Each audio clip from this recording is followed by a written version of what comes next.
কি সুন্দর কালার, তাই না? দেখে পেটের এক সাইড খালি হয়ে গেল। তো যাই হোক, ফ্রিজ খুলে দেখি মাছের এক কোনা চারটে মাথা পড়েছিল। তো মাথাগুলো নিয়ে ভিজাই রেখে লবণ দিয়ে কসলায় কসলায় ধুয়ে এরপরে আবারও সুন্দর মতন লবণ হলুদ মাখায় গরম তেলে পিটো করে মুচমুচে করে ভাজা উঠে নিলাম।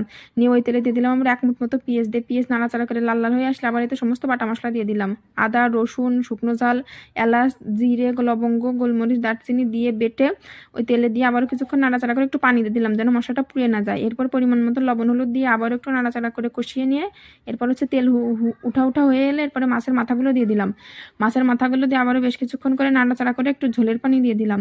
ঝোলের পানি দিয়ে চুলোর উপর রেখে কিছুক্ষণ জাল করে নিলাম যেন ঝোলটা ঘন হয়ে যায়। এরপরে নামাই নিছি। কালার দেখেন, মাশাল্লাহ, দেখতে যেমন ছিল খেতেও তেমন ছিল। এরপর গরম গরম ধোয়া ওঠা ভাতে মাছের ঝোল সাথে একটু বেগুন ভর্তা, কি আর বলবো আপনাদের, খেতে সেই স্বাদ।